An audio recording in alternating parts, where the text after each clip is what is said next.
Diploma second year labelling and packaging पढ़ रहे थे हम, ठीक है। तो लेबलिंग एंड पैकेजिंग में मैंने कुछ पॉइंट्स लिखवाए थे। फर्स्ट पॉइंट था नेम ऑफ द ड्रग, उसमें क्या क्या होना चाहिए, ऑफिशियल नेम होना चाहिए, ट्रेड नेम होना चाहिए। सेकेंड पॉइंट था name of the manufacturer and his address along with the licence number and batch number. Third था potency, standard, grade, dose etcetera. Fourth point था नेट कंटेंट बाय वॉल्यूम। यहाँ तक लिख लिया था आपने डिप्लोमा, यहाँ तक नोट कर लिया था डिप्लोमा, सुन रहे हैं डिप्लोमा? Yes ma'am. ठीक है, अब नेक्स्ट पॉइंट लिखो manufacturing and expiry date. Next point है मैन्युफैक्चरिंग एंड ये भी हो गया था, ठीक है। नेक्स्ट पॉइंट लिखो precautions for handling, storage, sale और usage of the drug. Precautions लिखी रहती हैं ड्रग लेबल पे, ठीक है, कि ये प्रिकॉशंस हमें हैंडलिंग के टाइम बरतनी चाहिए, ये स्टोरेज कंडीशन होनी चाहिए, ठीक। Precautions for handling, storage and sale of drug, ठीक। नेक्स्ट पॉइंट है स्पेशल इंस्ट्रक्शन। मैम ये रिपीट करना। प्रिकॉशंस फॉर हैंडलिंग,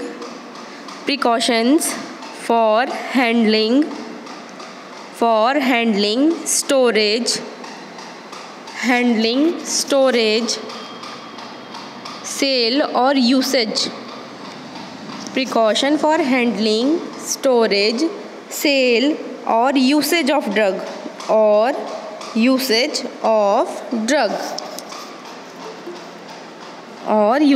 ड्रग मतलब यूज़ करते हुए टाइम ये हमें प्रिकॉशन बरतनी है, ठीक। नेक्स्ट पॉइंट लिखो स्पेशल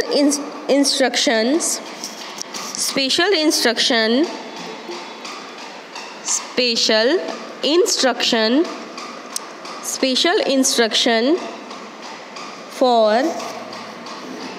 फॉर वेटनरी यूज़, ठीक है। वेटनरी यूज़ की मेडिसिन होती हैं जो एनिमल्स के लिए यूज़ की जाती हैं।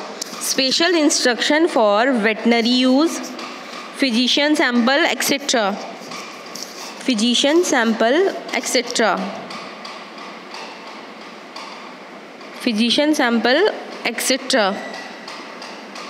ठीक है। नेक्स्ट पॉइंट लिखो special labelling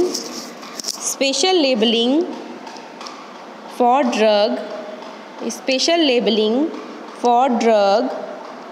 for export,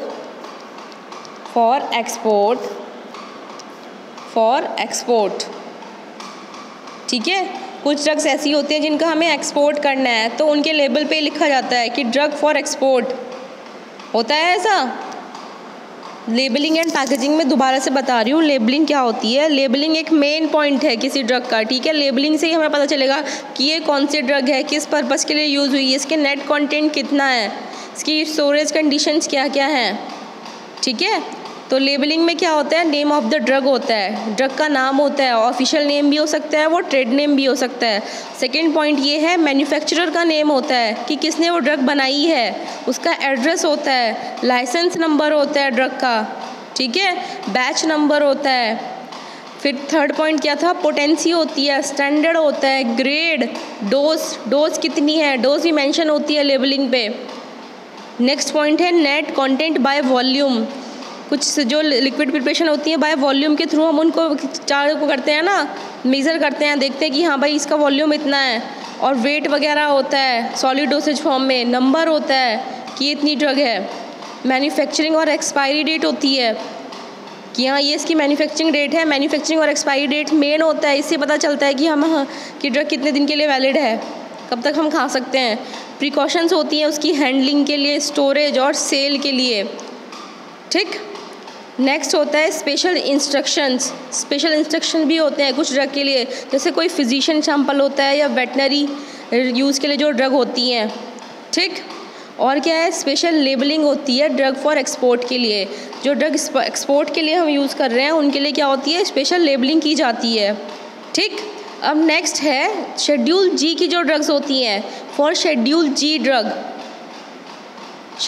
drug में क्या आती हैं, उनमें लिखा रहता है कि it is dangerous to take this prescription expect under medical supervision.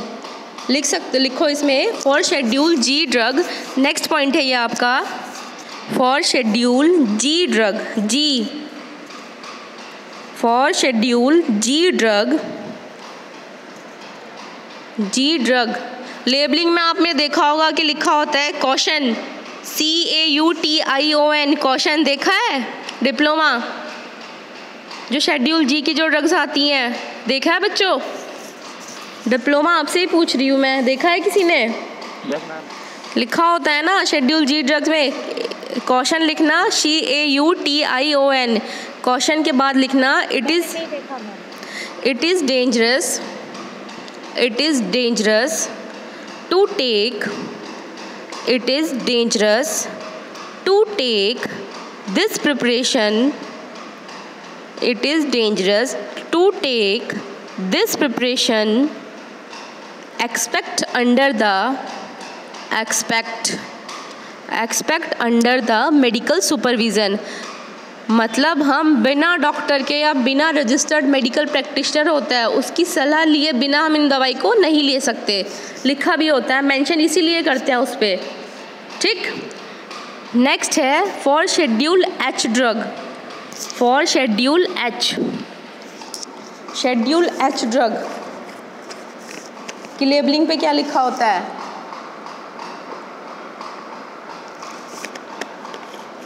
Schedule H drug में क्या लिखा रहता है? वार्निंग लिखी रहती है, जैसे शेड्यूल जी में कॉशन लिखा हुआ था, ठीक है।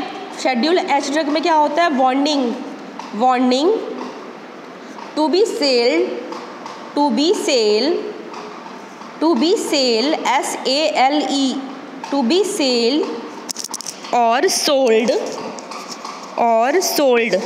SOLD, टू बी सेल और सोल्ड by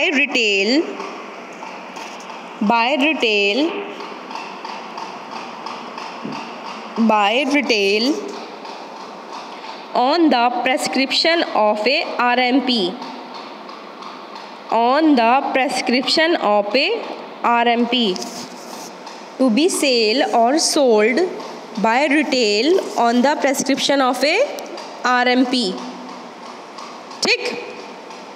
RMP के अगर प्रेस्क्रिप्शन में लिखा है कि हाँ हम ये ड्रग को ले सकते हैं, ठीक है, या ऐसे कुछ लिखा रहता है जो RMP बताता है कि हम इसको सेल कर सकते हैं, तो हम तभी उसकी सेल करेंगे या सोल्ड करेंगे उसको, ठीक। और क्या लिखा रहता है इन पे? जो वार्निंग जो एच ड्रग की होती हैं आपने देखा होगा, symbol of RX on left hand corner of the label.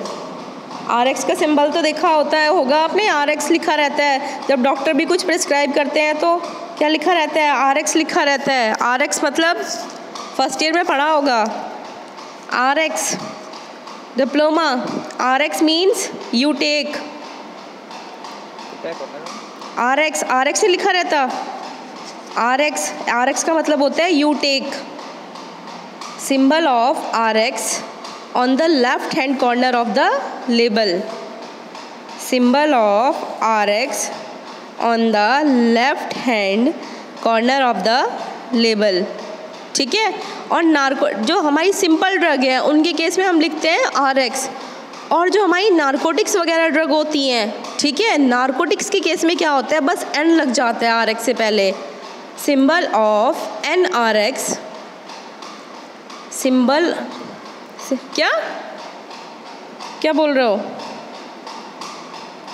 हो? Symbol of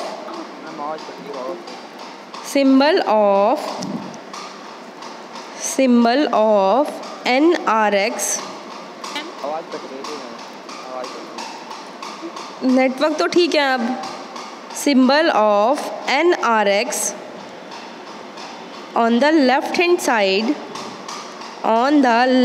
side for narcotic and psychotropic drug, for narcotic and psychotropic drug। दोबारा से बता रही हूँ, शेड्यूल एच ड्रग में क्या लिखा रहता है? वार्निंग लिखी रहती है, टू बी सेल और sold by retail on the prescription of A RMP। ठीक, दोबारा से बता रही हूँ, टू बी सेल या सोल्ड बाय रिटेल। बच्चे मैं आपको नोट सेंड कर दूंगी इसमें, ठीक है, पहले सुन लो अब। टू बी सेल और sold by retail on the prescription of A RMP। ठीक, दूसरा क्या होता है, जो कॉमन ड्रग होती हैं हमारी, जो कॉमन ड्रग है उनके लिए क्या लिखते हैं हम, RX लिखते हैं। ठीक, लेफ्ट हैंड साइड पे लिखा रहता है लेबलिंग पे। जो नारकोटिक्स ड्रग होती है, नारकोटिक्स और साइकोट्रॉपिक ड्रग्स होती हैं, उनके केस में क्या लिखते हैं हम, NRX। ठीक, नेक्स्ट है शेड्यूल X ड्रग्स में कौन कौन सी आती हैं, schedule X drugs, schedule X drugs कौन सी होती हैं, X में क्या आ रहा है, नारकोटिक्स आ रही हैं। ठीक, नारकोटिक्स आ रही हैं, और क्या आ रहा है, साइकोट्रॉपिक्स ड्रग्स हैं, ये आ रही हैं। इनके केस में क्या लिखा रहता है, symbol of XRX in red left hand top corner. हाँ, X में नारकोटिक्स आती है ना। ठीक, इन पे भी क्या लिखा रहता है, इन पे रेड, जो रेड लेबल ये नारकोटिक्स है ना, इनको हम स्पेशल कैटेगरी में लगते हैं। ये शेड्यूल X में हमने लिखा है, तो इनकी अगर हम सेल करते हैं तो उसमें लिखा रहता है XRX। और शेड्यूल H के केस में मैं बता रही थी, कुछ ऐसी ड्रग्स होती हैं जिसमें नारकोटिक्स का अमाउंट कम होता है, तो उनके में इसमें लिखा मेंशन करते हैं हम NRX। और जो पूरी तरह से ही नारकोटिक्स हैं, जैसे ओपियम के डेरिवेटिव्स हो गए, मॉर्फिन के डेरिवेटिव्स हो गए, तो उनके केस में क्या लिखते हैं हम, रेड लाइनिंग होती है। ठीक है, उसमें क्या लिखते हैं, XRX। ठीक, अब जो होते हैं हमारे, ये हो गया कॉमन ड्रग्स हो गई है। ड्रग्स में क्या क्या होता है, मैन्युफैक्चरर का नेम हो गया, पोटेंसी होगी, वॉल्यूम हो गया, प्रिकॉशंस हो गई। शेड्यूल G के लिए वार्निंग लिखी, कॉशन लिखा जाता है कि इनको इस ड्रग को ऐसे लेना है, बिना प्रेस्क्रिप्शन के लेना नहीं है। शेड्यूल H में क्या हो गया, शेड्यूल H में ये आ रहा है कि इनको हम सेल कर सकते हैं बिना रिटेल पे, RMP के अकॉर्डिंग। ठीक है, अब आए हैं हमारे ऑप्थेल्मिक सॉल्यूशन जो होते हैं। ऑप्थेल्मिक सॉल्यूशन जैसे ophthalmic solutions diploma. Ophthalmic solutions क्या होते हैं, डिप्लोमा।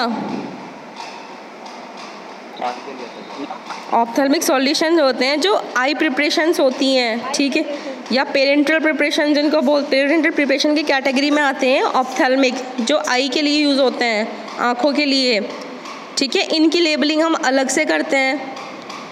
ठीक, ऑप्थेल्मिक प्रिपरेशन का मेन क्या होता है बच्चे, हम इनको 1 महीने के अंदर हमें यूज़ करनी होती हैं। ये जो लार्ज जो होती हैं 80% जो हमारी ऑप्थेल्मिक प्रिपरेशन है 1 या 2 महीने के अंदर हमें यूज़ करनी होती है। तो इनकी लेबलिंग पे अलग से लिखा रहता है, use within 1 month after opening the container. ठीक है, ये भी लिखा रहता है for ophthalmic use, not for injection. तो इसमें नोट करो, ophthalmic solution, ophthalmic solution, ophthalmic solution, suspension या ऑइंटमेंट, ऑप्थेल्मिक सॉल्यूशन, सस्पेंशन या ऑइंटमेंट। ठीक है, ये ऑप्थेल्मिक प्रिपरेशंस आ गई। ऑप्थेल्मिक प्रिपरेशन में सॉल्यूशन भी हो सकता है, सस्पेंशन भी हो सकता है, ऑइंटमेंट भी हो सकता है, कुछ भी हो सकता है। तो सबसे पहला पॉइंट तो ये लिखा रहता है इनकी लेबलिंग पे, for ophthalmic use only, for ophthalmic use only, for ophthalmic use only. ठीक, सेकेंड पॉइंट है use within 1 month, use within 1 month after opening the container. मतलब कंटेनर को जब हम ओपन कर देते हैं तो उसके 1 महीने के अंदर हमें यूज़ कर लेनी चाहिए ऑप्थेल्मिक प्रिपरेशन। ठीक है, 80% ऑप्थेल्मिक प्रिपरेशन को हम क्या यूज़ करते हैं, 1 महीने के अंदर हमें यूज़ करनी होती है। तो क्या लिखते हैं हम इसमें, use within 1 month after opening the container, use within 1 month after opening the container. ठीक है, पहला पॉइंट ये था for ophthalmic use only. Second point है use within 1 month after opening the container. Third point है not for injection, not for injection, injection preparation नहीं होती है ये भी लिखा रहता है इसमें कि इंजेक्शन के लिए यूज़ नहीं होगी ये। Not for injection, not for injection, not for injection. ठीक, नेक्स्ट पॉइंट क्या होता है, अब ऑप्थेल्मिक प्रिपरेशन है, इनमें प्रिजर्वेटिव भी यूज़ होंगे। ठीक है, तो इसमें लिखो name and concentration of preservative, name and concentration of preservative, name and concentration of preservative if used. अगर हमने कोई प्रिजर्वेटिव यूज़ किया है ना तो उसके नेम भी दे के रखते हैं और कंसंट्रेशन की कितनी क्वांटिटी में हमने यूज़ किया है। Name and concentration of the preservative if used, of the preservative if used, if used, if used। ठीक, नेक्स्ट पॉइंट है special instruction, special instruction regarding storage, regarding storage, regarding storage। Special instruction भी दी हुई होती हैं regarding storage, storage condition क्या क्या होती है ऑप्थेल्मिक प्रिपरेशंस की, तो उनके लिए स्पेशल इंस्ट्रक्शन भी लिख सकते हैं कि हमें ये स्टोर करनी चाहिए बिलो 30 डिग्री सेल्सियस जो टेम्परेचर होता है। ठीक है, नेक्स्ट लिखो वार्निंग भी लिखी रहती है इसमें, वार्निंग इफ़ इरिटेशन परसिस्ट और इंक्रीजेज। अगर इसमें क्या होता है ऑप्थेल्मिक प्रिपरेशन जो होती है, ठीक है, अब हमारी आँख में कुछ भी प्रॉब्लम हो जाती है तो उसमें वार्निंग भी लिखी रहती है। अगर आपको इरिटेशन हो रही है, ठीक है, जलन वगैरह अगर हो रही है तो इसको डिसकंटिन्यू कर सकते हैं आप, मतलब यूज़ नहीं कर सकते आप, या अपने फिजिशियन जो होता है हमारा जिसने हमें दवाई दी है उससे कंसल्ट कर सकते हैं। ठीक है, तो वार्निंग में भी लिखा रहता है if irritation persist, if irritation persist, PERSISTS, if irritation persist और इंक्रीजेज, अगर इरिटेशन हो जाती है, ठीक है, या बढ़ जाती है, इफ़ इरिटेशन परसिस्ट और increases, discontinue the use, discontinue the use and consult with the physician, and consult with the physician।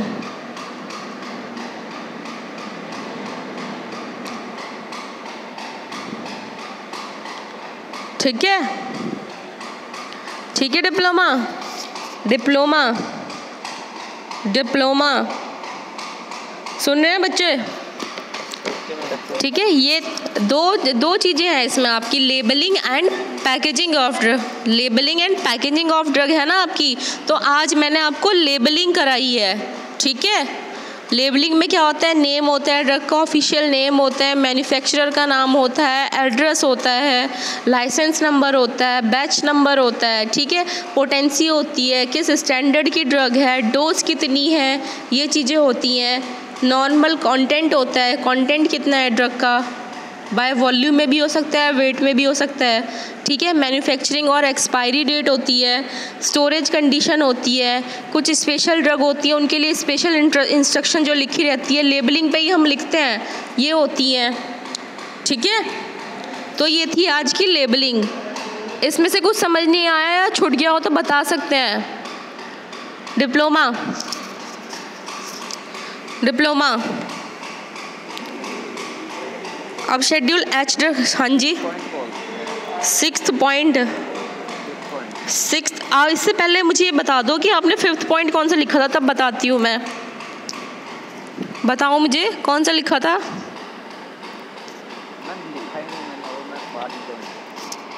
बाद में ज्वाइन हुए हो। Precautions for handling, storage and sale of drug, ये बताया था शायद मैंने। फिर था special instruction may be there such for veterinary use, physician sample etcetera. ये था। मैं आपको फ़ोटो क्लिक करके भेजती हूँ आज के लेक्चर की, ठीक है, तब आप कर लेना। फिर शेड्यूल एच ड्रग के लिए बताया है, शेड्यूल जी के लिए बताया है, ठीक है। ऑप्थेल्मिक प्रिपरेशन के लिए अलग से लेबलिंग करते हैं हम, ये बताया है। नेक्स्ट लेक्चर में आप बढ़ेंगे पैकेजिंग ऑफ ड्रग, ठीक है बच्चों।